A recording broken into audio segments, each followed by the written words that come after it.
ಈ ಸಂಗತಿಗಳನ್ನು ಹುಟ್ಕೊಂಡಿರುವಂಥದ್ದು ಆ ಸತ್ಯ ಜಗಜ್ಜಾಹೀರಾಗಿರುವಂಥದ್ದು ಎಲ್ರಿಗೂ ಗೊತ್ತಿರುವಂಥ ಸತ್ಯ ಸಂಗತಿ. ಭಯೋತ್ಪಾದನೆ ಇಸ್ಲಾಮಿಕ್ ಮತ್ತು ಎಡ ಸಿದ್ಧಾಂತಗಳ ಕುಪ್ರಾಪೋಷಿತವಾಗಿ ನಡೀತಾ ಇರುವಂಥ ಒಂದು ಸಂಗತಿಗಳು. ಜಹಾದಿ ಮನಸ್ಥಿತಿಯ ಉದ್ದೇಶ, ಪ್ರಾಯೋಜಿತ ಉಗ್ರವಾದ, ಪ್ರತ್ಯೇಕತಾವಾದಿಗಳ ಚಟುವಟಿಕೆಗಳು, ಇಸ್ಲಾಮಿಕ್ ಮೂಲಭೂತವಾದದ ಸಂಗತಿಗಳು.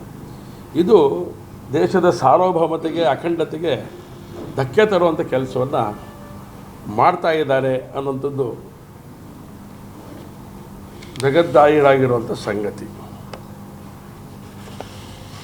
ಹೀಗೆ ಬಹಳಷ್ಟು ವರ್ಷಗಳಿಂದ ನಡ್ಕೊಂಡು ಬಂದಿರೋವಂಥ ಈ ಒಂದು ಭಯೋತ್ಪಾದಕತೆ ಚಟುವಟಿಕೆ, ಇದನ್ನು ಮಟ್ಟ ಹಾಕಬೇಕು ಅಂಥೇಳಿ ಎಲ್ಲ ಸರ್ಕಾರಗಳು ಕೂಡ ವಿಶೇಷವಾದಂಥ ರೀತಿಯಲ್ಲಿ ಪ್ರಯತ್ನಗಳನ್ನು ಮಾಡ್ತಾ ಬಂದಿದೆ. ವಿಶೇಷವಾಗಿ ಭಾರತದ ಗಡಿ ಭಾಗಗಳಲ್ಲಿ ನಡೀತಾ ಇದ್ದಂಥ ಸಂದರ್ಭಗಳನ್ನು ಗಮನದಲ್ಲಿಟ್ಟುಕೊಂಡು ಕಾಶ್ಮೀರ ಉಗ್ರವಾದಿ ಸಂಘಟನೆಗಳನ್ನು ಮಟ್ಟ ಹಾಕುವಂಥ ಕೆಲಸನ ಮಾಡಿದೆ. ಅನೇಕ ಸಂದರ್ಭದಲ್ಲಿ ಅನೇಕ ಬೇರೆ ಬೇರೆ ರೀತಿಯ ಭಯೋತ್ಪಾದಕ ಚಟುವಟಿಕೆಯನ್ನು ಪ್ರಾರಂಭ ಆಗಿದೆ ಈ ದೇಶದಲ್ಲಿ. ಸೈಬರ್ ಭಯೋತ್ಪಾದನೆ, ಹಣಕಾಸು ಭಯೋತ್ಪಾದನೆ, ಪ್ರತ್ಯೇಕತಾವಾದಿಗಳ ಭಾರತದ ಈಶಾನ್ಯ ಭಾಗದ ರಾಜ್ಯಗಳಲ್ಲಿ ನಡೀತಾ ಇರೋಂಥ ಸಂಗತಿಗಳು, ಇದೆಲ್ಲದನ್ನು ನೋಡಿದಾಗ ಈ ದೇಶದೊಳಗಡೆ ಏನೋ ಒಂದು ಅಭದ್ರತೆ ನಿರ್ಮಾಣ ಕೆಲಸ ಮಾಡ್ತಾ ಇದ್ದಾರೆ ಅದಕ್ಕೆ ಸಾಕ್ಷಿ ಕೈಗನ್ನಡಿಗಳು ಬಹಳಷ್ಟಿದೆ. ಇದೆಲ್ಲದೂ ಮಟ್ಟ ಹಾಕಬೇಕು ಅಂತ ಹೇಳಿ ಯೋಚನೆ ಮಾಡಿದಂಥ ಅವತ್ತಿದ್ದಂಥ ಸರ್ಕಾರಗಳು ಮಾಡಿದೆ. ಇಲ್ಲಿ ಗಮನಿಸಬೇಕಾಗಿರೋ ಸಂಗತಿ ಏನು ಅಂತ ಹೇಳಿದ್ರೆ, 1991ರಲ್ಲಿ ಮೇ 21 ರಾಜೀವ್ ಗಾಂಧಿಯವರ ಹತ್ಯೆ ಆಗುತ್ತೆ ಪೆರಂಬದೂರಲ್ಲಿ, 35 ವರ್ಷಗಳ ಹಿಂದೆ.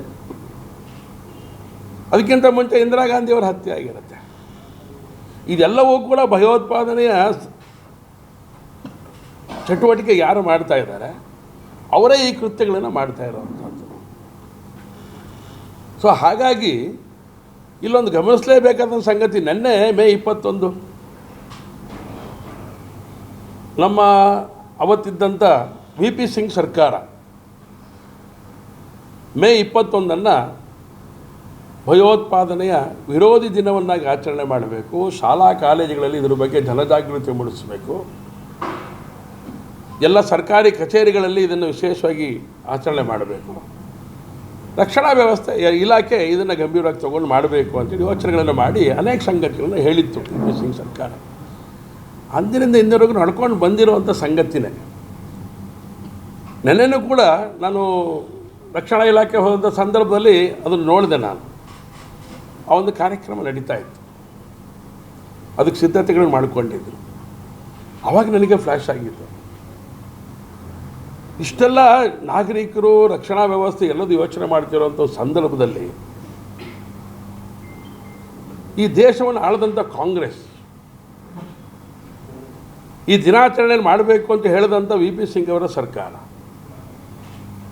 ಜನಜಾಗೃತಿ ಮೂಡಿಸುವಂಥ ಕಾರ್ಯ, ಈ ಎಲ್ಲ ಸಂದರ್ಭದಲ್ಲೂ ಕೂಡ ಬಹಳ ವಿಶೇಷವಾಗಿ ಎಚ್ಚರಿಕೆಯಿಂದ ಇರಬೇಕಾಗಿರುವಂಥದ್ದು ಕಾಂಗ್ರೆಸ್ಸಿನ ನೇತೃತ್ವದ ನಾಯಕತ್ವ.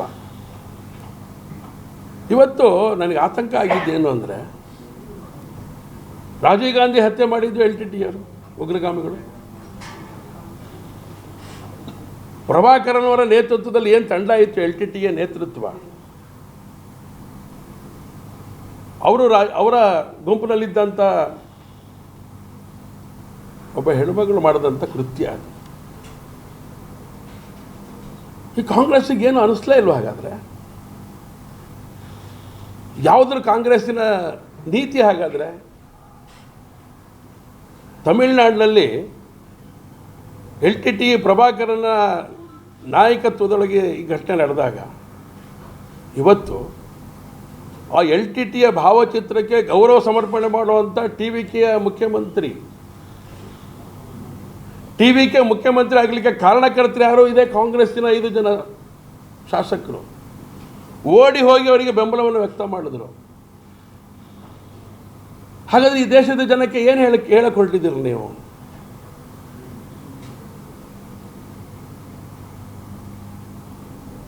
ಇದು ಗಂಭೀರವಾಗಿ ಯೋಚನೆ ಮಾಡಬೇಕಿರೋಂಥ ಸಂಗತಿಯನ್ನು ಕಾರಣಕ್ಕೋಸ್ಕರ ಇದನ್ನು ಪ್ರಸ್ತಾಪ ನಾನು ಮಾಡ್ತಾ ಇದ್ದೇನೆ. ಕಾಂಗ್ರೆಸ್ಸಿನ ನೇತೃತ್ವ ಸರ್ಕಾರದ ಪಿ ವಿ ನರಸಿಂಹರಾವ್ ಹೇಳಿದ್ರು, ಭಯೋತ್ಪಾದಕತೆ ವಿರುದ್ಧವಾಗಿ ನಾವು ಸಿಡಿದೇಳಬೇಕು ಅಂಥೇಳಿ, ಜಾಗೃತಿ ಮೂಡಿಸಬೇಕು ಅಂಥೇಳಿ. ಆದರೆ ಮುಖ್ಯಮಂತ್ರಿ TVK ಮುಖ್ಯಮಂತ್ರಿ ವಿಜಯ್ LTT ಪ್ರಭಾಕರನವರಿಗೆ ಪುಷ್ಪಾರ್ಚನೆ ಮಾಡ್ತಾನೆ. ನಿಮ್ಮ ತಂದೆ ಹತ ಆಗಿದ್ದಂಥ LTT ಉಗ್ರಗಾಮಿಗಳ ನೇತೃತ್ವ ನಾಯಕತ್ವಕ್ಕೆ ನೀವು ಬೆಂಬಲ ಕೊಡುವಂಥ ರೀತಿಯೊಳಗಡೆ ಇವತ್ತು ನಡ್ಕೊಂಡಿದ್ದೀರಿ ಅಂತ ಹೇಳಿದ್ರೆ ಹೇಗೆ ನಿಮ್ಮನ್ನು ನಂಬಬೇಕು? ಭಯೋತ್ಪಾದಕತೆ ಕುಮ್ಮಕ್ಕು ಕಾಂಗ್ರೆಸ್ಸೇ ಕೊಡ್ತಾ ಇದೆ. ಹಾಗಾದರೆ ಈ ದೇಶದ ಕ್ಷಮೆಯನ್ನು ಕೇಳಬೇಕು ಕಾಂಗ್ರೆಸ್. ಈ ದೇಶದ ಕ್ಷಮೆಯನ್ನು ಕೇಳಬೇಕು. ಒಂದು ಕಡೆ ಭಯೋತ್ಪಾದಕದ ಬಗ್ಗೆ ಚರ್ಚೆ ನಡೆಯುತ್ತೆ ಈ ದೇಶದಲ್ಲಿ, ಅದರ ಸಂಹಾರಕ್ಕೆ ವಿಶೇಷವಾದಂಥ ಕ್ರಮಗಳನ್ನು ತಗೊಳ್ತಾರೆ. ಆದರೆ ನೀವು ಯಾವ ಈ ದೇಶದ ಪ್ರಧಾನಮಂತ್ರಿ ರಾಜೀವ್ ಗಾಂಧಿಯವರನ್ನು ಹತ್ಯೆ ಮಾಡಿದಂಥ ಆ ನಾಯಕನನ್ನು ಗೌರವ ಸಮರ್ಪಣೆ ಮಾಡುವಂಥ ವ್ಯಕ್ತಿಗೆ ಇವತ್ತು ನೀವು ಬೆಂಬಲ ವ್ಯಕ್ತ ಮಾಡಿದಿರಲ್ಲ, ನಿಮ್ಮಂಥ ನೀಚರು ಇನ್ನಾರು ಈ ದೇಶದಲ್ಲಿ ಇದ್ದಾರಾ? ಏನು ಅನಿಸೋದೇ ಇಲ್ವಾ ನಿಮಗೆ? ತಂದೆಯನ್ನು ಕಳ್ಕೊಂಡ ಮಗ ಯಾರಿಗೆ ಬೆಂಬಲ ಕೊಡ್ತಾ ಇದ್ದೀರಿ ನೀವು?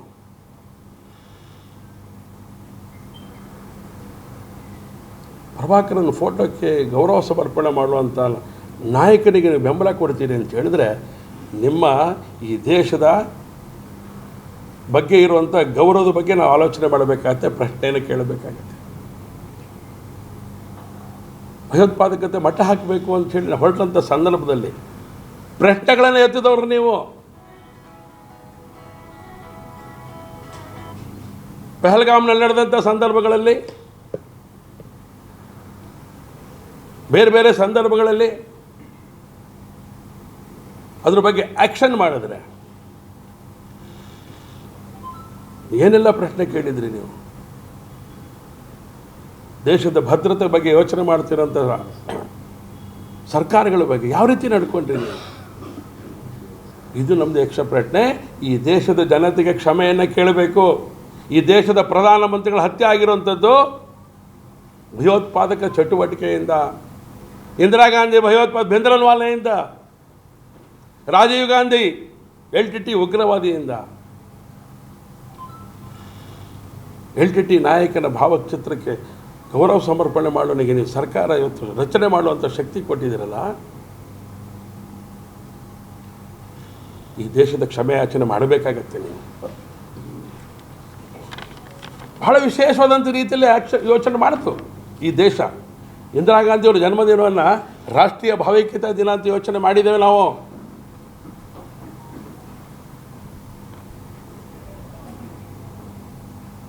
ಇಂದಿರಾ ಗಾಂಧಿ ಹತ್ಯೆ ನಡೆದಂಥ ದಿನವನ್ನು ರಾಷ್ಟ್ರೀಯ ಸಂಕಲ್ಪ ದಿನ ಅಂತ ಯೋಚನೆ ಮಾಡಿದ್ದೇವೆ. ರಾಜೀವ್ ಗಾಂಧಿಯವರ ಹತ್ಯೆ ದಿನವನ್ನು ಭಯೋತ್ಪಾದಕತೆಯ ವಿರೋಧಿ ದಿನ ಅಂತೇಳಿ ಯೋಚನೆ ಮಾಡಿರಬೇಕಾದ್ರೆ, ಜಾಗೃತಿ ಮೂಡಿಸೋ ಕಾರ್ಯ ಮಾಡಬೇಕು ಅಂತ ಯೋಚನೆ ಮಾಡಬೇಕಾದ್ರೆ, ನೀವು ಯಾವ ಹುನ್ನಾರದ ಕಾರಣಕ್ಕೋಸ್ಕರ ಈ ಒಂದು ಕಾರ್ಯಕ್ಕೆ ಕೈ ಹಾಕಿದ್ದೀರಿ?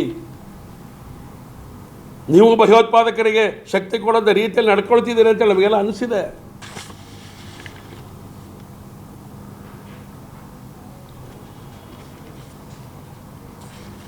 ಸಾವಿರದ 1970ರಿಂದ 12,000 ಭಯೋತ್ಪಾದನಾ ಕೃತ್ಯಗಳು ನಡೆದಿರುವಂಥದ್ದು ಈ ದೇಶದಲ್ಲಿ. 19,866 ಜನ ಇವತ್ತು ಸಾವನ್ನಪ್ಪಿರುವಂಥದ್ದು. 30,500ಕ್ಕೂ ಹೆಚ್ಚು ಜನ ಗಾಯಾಳುಗಳು ಈ ದೇಶದಲ್ಲಿ ಇದ್ದಾರೆ ಭಯೋತ್ಪಾದಕರ ಕೃತ್ಯದ ಪರಿಣಾಮ.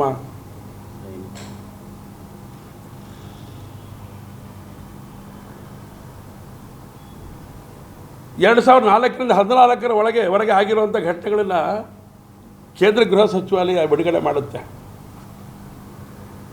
ಒಟ್ಟು ಸಾವುಗಳು 11,000 2004ರಿಂದ 2014. ಭದ್ರತಾ ಸಿಬ್ಬಂದಿಗಳ ಸಾವು 1,850. ನಕ್ಸಲ್ ಪೀಡಿತ ಜಿಲ್ಲೆಗಳ ಸಂಖ್ಯೆ 126 ಈ ದೇಶದಲ್ಲಿ. ಎಲ್ಲಾಯಿತು ಅಲ್ಲಿ ಬಾಂಬ್ ಬ್ಲಾಸ್ಟ್ ಮಾಡುವಂಥ ವ್ಯವಸ್ಥೆ ಈ ದೇಶದಲ್ಲಿ ನಡೀತಿರಬೇಕಾದ್ರೆ ತಾವು ಹೇಗೆ ನಡ್ಕೊಳ್ತಿದ್ದೀರಿ ಕಾಂಗ್ರೆಸ್ಸಿನ ನೇತೃತ್ವ ಅಂಥೇಳಿ ಈ ದೇಶದ ಜನಕ್ಕೆ ಉತ್ತರ ಕೊಡಬೇಕು ನೀವು ಇವತ್ತು. ಓಡೋಡಿ ತಪ್ಪಿಕೊಂಡ್ರಲ್ಲ, ಉತ್ತರ ಕೊಡಬೇಕಾಗತ್ತೆ ನೀವು. 2014ರಿಂದ 25ರಲ್ಲಿ 2004ರಿಂದ 14ಕ್ಕೆ ಹೋಲಿಸಿದ್ರೆ 70% ಸಾವುಗಳ ಸಂಖ್ಯೆ ಕಡಿಮೆ ಆಗಿರುವಂಥದ್ದು. ಭದ್ರತಾ ಸಿಬ್ಬಂದಿಗಳ ಸಾವುಗಳು ಕಡಿಮೆ ಆಗಿರುವಂಥದ್ದು. ಆಪರೇಷನ್ ಕಾರ್ಯಾಚರಣೆ ಒಳಗಡೆ 509 ಜನ ಸಾವನ್ನಪ್ಪಿದ್ದಾರೆ. ನಕ್ಸಲ್ ಪೀಡಿತ ಜಿಲ್ಲೆಗಳ ಸಂಖ್ಯೆ 2ಕ್ಕೆ ಇಳಿಕೆ ಆಗಿದೆ.